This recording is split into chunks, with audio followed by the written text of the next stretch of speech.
Los bocetos de Didi en los juzgados se convirtieron en un fenómeno viral en redes sociales, captando la atención de millones de personas. Me encontré con un tuit que decía algo así como, ¿por qué no podemos tener cámaras en los tribunales en 2024? Esta pregunta tiene una respuesta interesante. En los casos federales, las cámaras están estrictamente prohibidas dentro de los juzgados, y lo que ha sucedido en el caso de Didi es un excelente ejemplo de por qué esta restricción sigue vigente. Desde el histórico juicio de O.J. Simpson en los años 90, se ha preferido la utilización de dibujos en las salas de juicio, en lugar de cámaras, por diversas razones. Una de ellas es proteger la identidad del jurado, para evitar que sean objeto de represalias o presiones externas. Otra razón clave es mantener un control sobre la información que llega al público. En casos tan mediáticos y polémicos, como el de Didi, donde hay involucradas personas poderosas y figuras públicas de renombre, un error en la cobertura mediática o la filtración de información sensible podría comprometer el desarrollo del juicio, e incluso, podría resultar en la liberación de un acusado culpable por fallos procesales. Pero, ¿qué fue lo que realmente ocurrió en ese tribunal que atrajo tanta atención? Todo comenzó cuando Didi hizo su primera comparecencia judicial, un evento que rápidamente se hizo viral. Es increíble pensar que, hace apenas un año, el mismo Didi fue galardonado con la llave de la ciudad de Nueva York por el alcalde Eric Adams, en un acto que celebraba su éxito y contribuciones al mundo del entretenimiento. Sin embargo, en un giro drástico del destino, esa misma figura pública se encontraba ahora en el banquillo de los acusados, respondiendo por graves cargos criminales en la misma ciudad que lo había celebrado. Didi compareció ante el tribunal tras ser arrestado el 12 de septiembre de 2024 en el lujoso salón del Hotel Park Hyatt de Manhattan. Solo pasaron 24 horas desde que fue esposado hasta que se hicieron públicos los cargos, revelando el alcance y la gravedad de las acusaciones que enfrentaba. El día de la audiencia, el ambiente frente al tribunal era caótico. Una enorme multitud se congregó a las afueras, compuesta tanto por medios de comunicación como por seguidores ansiosos de ver al magnate de Bad Boy Records. Entre la multitud destacaban los hijos de Didi, Justin, Christian y Kinsey, quienes llegaron al lugar para mostrar su apoyo incondicional a su padre. A pesar de la presión de los periodistas que buscaban declaraciones, los jóvenes mantuvieron la compostura, caminando sin detenerse y dejando claro que su intención no era avivar más rumores, sino apoyar a su familia en un momento tan difícil. Las hijas de Didi, sin embargo, no estuvieron presentes en la audiencia, algo que fue entendido por los medios debido a su juventud y la delicadeza del caso. Una vez dentro del tribunal, la defensa de Didi, liderada por el abogado Mark Agnifilo, se declaró inocente de los numerosos cargos que se le imputaban, entre los que se incluían delitos como tráfico sexual, crimen organizado, conspiración y transporte para ejercer la prostitución. Por su parte, los fiscales no se contuvieron y argumentaron que Didi y su equipo estaban involucrados en una red de actividades criminales que iban desde secuestros hasta incendios provocados, pasando por sobornos y trabajos forzados, además de poseer un impresionante arsenal de armas de fuego listas para ser utilizadas. La defensa, por otro lado, minimizó las acusaciones de tráfico sexual, en particular aquellas relacionadas con su exnovia, Cassie Ventura. Según Agnifilo, lo que los fiscales describían como tráfico sexual no era más que actividades consensuadas que habrían tenido lugar durante una relación de una década. La defensa solicitó que se le otorgara libertad bajo fianza a Didi, pero los fiscales respondieron rápidamente bloqueando dicha petición. Una de las fiscales más destacadas del caso, Emilia Johnson, argumentó enérgicamente que Didi era un abusador en serie, afirmando que, de quedar en libertad, usaría su inmensa fortuna para evadir cualquier tipo de consecuencia judicial. Además, mencionó que, durante el registro de la habitación de Didi en Manhattan, las autoridades encontraron una sustancia en polvo rosa, sospechosa de ser una droga, lo cual reforzaba la tesis de que el acusado no estaba arrepentido ni mucho menos dispuesto a cooperar. Al finalizar la audiencia, el tribunal decidió denegarle la libertad bajo fianza, citando su historial de abuso de sustancias y problemas de manejo de la ira como razones para mantenerlo en custodia. Pese a este revés, Mark Agnifilo no se dio por vencido. Afuera del tribunal, ante una oleada de cámaras y micrófonos, declaró que su cliente estaba dispuesto a luchar hasta el final para probar su inocencia. La defensa ofreció $50 millones como fianza, además de otras estrictas condiciones, como monitoreo constante de drogas, arresto domiciliario en su mansión de Miami y vigilancia las 24 horas del día. Sin embargo, la fiscalía mantuvo su postura, argumentando que, incluso bajo estas medidas, Didi seguiría representando una amenaza para la comunidad y para los testigos del caso.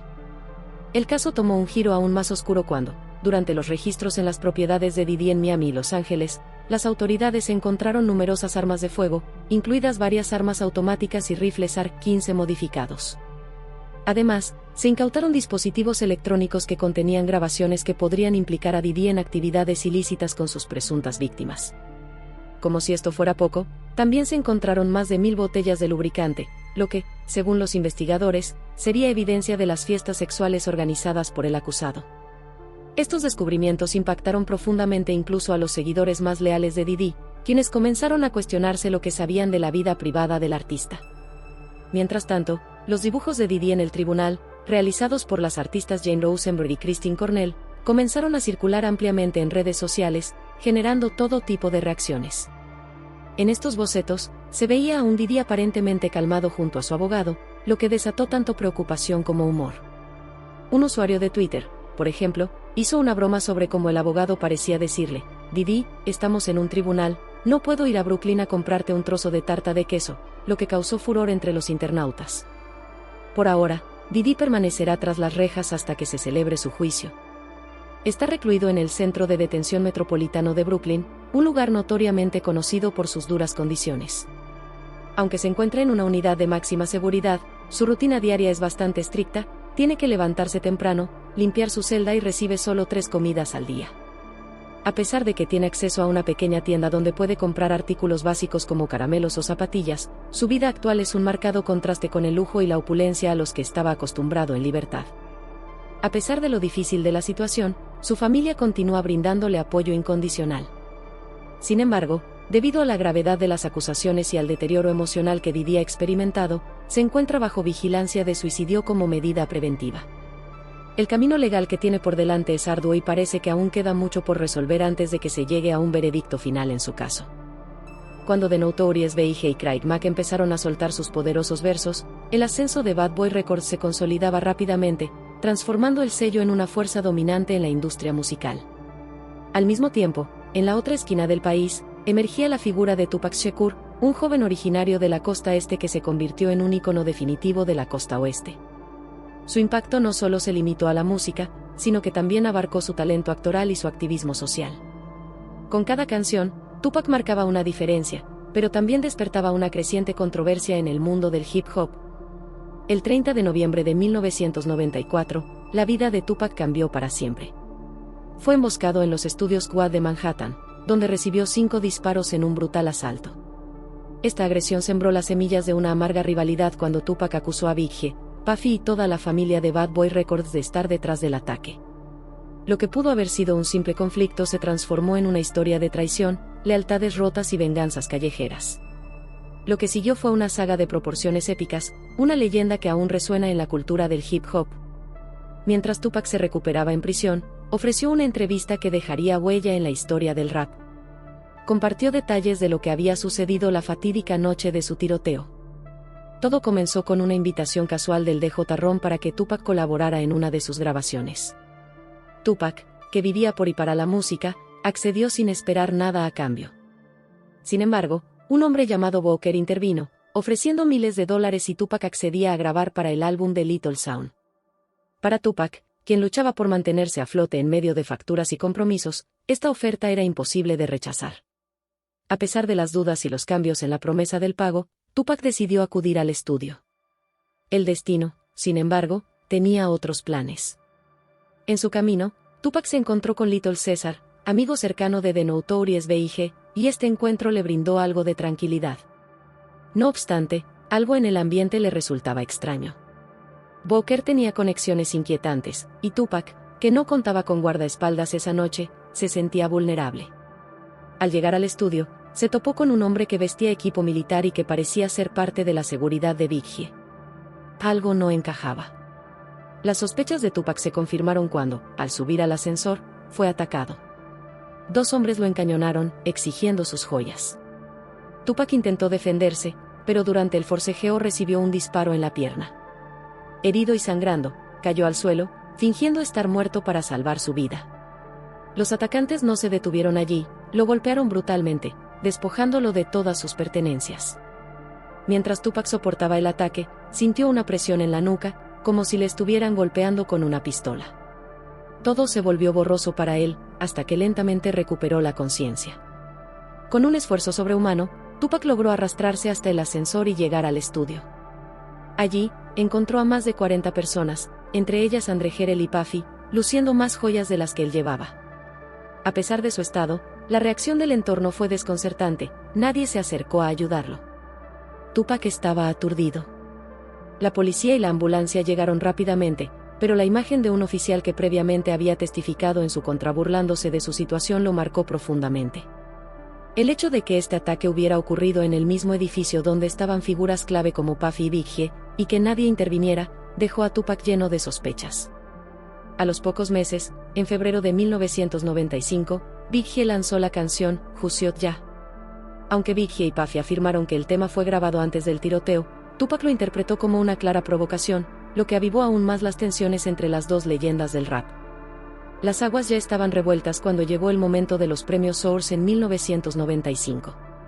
Suge Knight, cofundador de Death Row Records, aprovechó la ocasión para lanzar un ataque directo a Puffy. Con una declaración que quedaría para la historia, Suge dijo: "Si eres un artista y no quieres que el productor ejecutivo aparezca en todos tus videos y discos, ven a Death Row". Este comentario incendió aún más la rivalidad entre la costa este y la costa oeste, haciendo que Snoop Dogg, que era parte del acto, fuera abucheado. Poco después, KFD entró en escena. Según él, Diddy lo llamó preocupado por la seguridad de Biggie. La tensión alcanzó un punto crítico cuando un amigo cercano de Suge fue asesinado en una fiesta posterior a los premios en Atlanta, y se especuló que el guardaespaldas de Diddy, conocido como Wolf, estaba involucrado en el tiroteo. KFD reveló que Diddy le ofreció $1 millón para acabar con Tupac, aunque él consideró la oferta irracional y peligrosa. La reciente detención de KFD ha reavivado esta vieja rivalidad, aportando nuevos detalles que podrían complicar la situación de Diddy. Según KF, Diddy hizo una oferta para eliminar a Tupac, lo que ahora lo pone en el centro de una investigación más profunda. Las leyes de Nevada indican que, si se demuestra que Diddy colaboró en el crimen, podría enfrentar graves consecuencias legales. Esta revelación ha levantado muchas especulaciones, incluso de figuras del rap como 50 Cent, quien sugirió públicamente que Diddy debería buscar un buen abogado para enfrentar lo que podría convertirse en un juicio histórico. A través de todos estos eventos, la batalla entre Death Row Records y Bad Boy Records no fue solo una rivalidad musical, sino un conflicto lleno de traiciones, alianzas rotas y tragedias que sacudieron a la industria del hip hop. Suge Knight, con su astuto enfoque empresarial y conexiones callejeras, transformó a Death Row en un imperio, mientras que Diddy, con su visión innovadora y ambición sin límites, levantó a Bad Boy desde sus cimientos. Ambos sellos definieron una era dorada del rap, una época donde la música, la fama y las tensiones callejeras se entrelazaron de maneras inimaginables. Hoy, la leyenda de Tupac y Biggie sigue viva, y el hip hop continúa honrando sus legados. Las consecuencias de aquella rivalidad y los misterios que rodean sus muertes aún fascinan a los fanáticos y estudiosos de la cultura. Y aunque los tiempos han cambiado, el impacto de esos años turbulentos sigue resonando en la música, la cultura y la historia del hip hop. De manera estratégica, Diddy se retiró antes de que el caos estallara por completo, justo a tiempo para evitar el trágico desenlace que pronto envolvería a Tupac. Sin embargo, resulta interesante escuchar a Diddy recordar los tiempos en que él y Suge Knight, el imponente cofundador de Death Row Records, eran amigos, mencionando cómo solía recogerlo en el aeropuerto. Esto es sorprendente, ya que con el tiempo, la relación entre ellos se tornó en una rivalidad feroz, y sus sellos discográficos, Bad Boy y Death Row, se convirtieron en los principales contendientes en una amarga guerra entre la costa este y la costa oeste. En medio de esta batalla musical y personal, uno de los jugadores clave en la historia es KFD, una figura influyente en el conflicto entre las dos costas. KFD, quien tuvo un papel fundamental en las tensiones entre Diddy y Suge, expresó recientemente su decepción hacia Diddy. Según KFD, a pesar de todo lo que había hecho por él, Diddy nunca se molestó en ponerse en contacto después de los sacrificios que él y su gente hicieron. KF dejó en claro su frustración: ni Diddy ni nadie de su equipo se habían acercado para agradecerle o mostrarle apoyo. No cumplí condena por el hermano, ¿sabes? Ni siquiera me manda un traje, es ridículo, exclamó KF. KFD también comentó que una persona llamada Fitwood recibía constantemente ropa valorada en miles de dólares cada temporada por parte de Diddy, mientras que él, quien había arriesgado mucho por su relación con Diddy, no recibía nada a cambio. Según KF, la relación con Diddy comenzó mientras colaboraban en el video de Can I Get With You de The Notorious B.I.G., pero los lazos entre ellos se deterioraron con el tiempo. Durante una entrevista, Kefe compartió que sentía que su propio imperio se estaba desmoronando debido a la influencia de Diddy. Creía que si nunca hubiera conocido a Diddy, no se habría visto arrastrado al caos y al drama que envolvieron tanto su vida personal como profesional. Kefe también destacó el conflicto entre su equipo, que estaba vinculado a la pandilla Crips, y los asociados de Suge Knight, que eran miembros de los Bloods. Este enfrentamiento exacerbó las tensiones en medio de la creciente rivalidad entre la costa este y la costa oeste. Según Kefe, Diddy fue quien avivó las llamas de este conflicto, lo que, en última instancia, contribuyó al colapso de Death Row Records. El enfrentamiento entre los dos sellos no se limitó a la música. Se convirtió en una guerra de poder y territorio. Suge Knight, determinado a eliminar la competencia, no soportaba ver cómo Diddy ganaba terreno con Bad Boy Records. Esta tensión se intensificó públicamente cuando, durante los Source Awards de 1995, Suge lanzó una puñalada verbal directa hacia Diddy con su infame declaración: "Si eres un artista y no quieres que el productor ejecutivo aparezca en todos tus videos y discos, ven a Death Row". Esta afrenta provocó una gran animosidad y marcó el inicio de una fase más agresiva en la disputa entre ambos sellos. Kefe explicó que su involucramiento con Diddy no se trataba de ambición personal, sino de proteger a los suyos, especialmente a su sobrino y su dinero. Afirmó que nunca recibió lo que Diddy le había prometido y que, a medida que avanzaban los años, la relación se fue deteriorando hasta el punto de la ruptura. Según Kefe, Diddy era un joven ambicioso de Harlem que desde el principio demostró una inquebrantable determinación para triunfar. Sus raíces en la Universidad Howard en Washington, D.C., donde organizaba fiestas populares y conectaba con figuras influyentes como Slick Rick y Heavy D, fueron solo el inicio de su camino hacia la fama. A finales de los años 80, Diddy consiguió una pasantía en Uptown Records, una oportunidad que llegó gracias a Heavy D. Aunque no recibía pago alguno por su trabajo, Diddy no se desanimó. Viajaba durante horas entre Washington y Nueva York, sacrificando sus estudios en Howard para poder trabajar en los departamentos de talento y marketing de Uptown. Sin embargo, su relación con Andre Harrell, su jefe y mentor, comenzó a deteriorarse cuando Diddy expresó sus grandes ambiciones de fundar su propio sello discográfico. En 1993, Diddy fue despedido de Uptown Records, pero no sin antes captar la atención del legendario ejecutivo discográfico Clive Davis. Davis vio potencial en Diddy y le ofreció un contrato millonario que permitió la creación de Bad Boy Records. Con este respaldo, Diddy comenzó a reclutar a algunos de los talentos más prometedores del momento, incluido un joven rapero de 19 años llamado The Notorious B.I.G., a quien descubrió en una revista. También atrajo a otros artistas como Total y Faith Evans, quienes jugarían un papel fundamental en el éxito inicial del sello. Bad Boy Records creció rápidamente, generando ganancias millonarias en pocos años, en gran parte gracias a la astucia empresarial de Diddy y a la brillantez de su equipo de producción, conocido como The Hitmen. Sin embargo, este meteórico ascenso vino acompañado de rivalidades peligrosas. La tragedia golpeó primero con la muerte de Tupac en 1996, y solo unos meses después, Biggie fue asesinado en Los Ángeles. Estos eventos sacudieron a la industria musical y dejaron una marca imborrable en la cultura del rap. Kefe recordó cómo la noche antes del asesinato de Biggie, se cruzó con Diddy en una fiesta en el House of Blues. Al día siguiente, se vieron nuevamente en otra celebración en el Museo del Automóvil Peterson, donde todo terminó abruptamente cuando la noticia del tiroteo fatal de Biggie llegó. Los rumores comenzaron a circular rápidamente, algunos sugiriendo que Source y The Crips, el grupo de KFD, estaba involucrado. Aunque la policía eventualmente lo exoneró de cualquier conexión con el asesinato, los rumores continuaron persiguiéndolo. A lo largo de los años, las teorías sobre las muertes de Tupac y Biggie siguieron alimentando la especulación pública.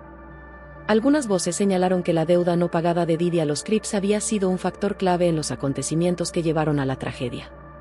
En medio de las tensiones crecientes entre Death Row y Bad Boy, Diddy había utilizado a miembros de la pandilla Crips como seguridad para él y sus artistas, lo que complicó aún más las relaciones entre ambas facciones.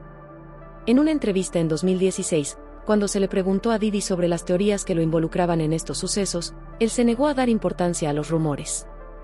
"No hablamos de esas tonterías", dijo de manera tajante, intentando poner fin a las especulaciones de una vez por todas. Sin embargo, para KFD, la herida nunca se cerró. El dolor por lo que percibía como una traición de parte de Diddy seguía vivo. Después de todos los riesgos que había tomado y todo el caos en el que se vio envuelto, Kefe sentía que Diddy le había dado la espalda. En un acto de desesperación, Kefe decidió devolver una gran cantidad de droga a sus proveedores, alejándose temporalmente del negocio que lo había llevado a la cima y a la ruina al mismo tiempo. En 2007, Keefe descubrió que un socio de Diddy había desviado fondos que le correspondían, lo que solo profundizó su resentimiento. La muerte de ese socio en 2012 puso fin a cualquier posibilidad de resolución entre ellos. Para KFD, la historia de su vida quedó marcada por las traiciones, las rivalidades y las luchas internas que lo llevaron al colapso de su imperio, una caída que él atribuye, en parte, a la manipulación y las acciones calculadas de Diddy y Suge Knight.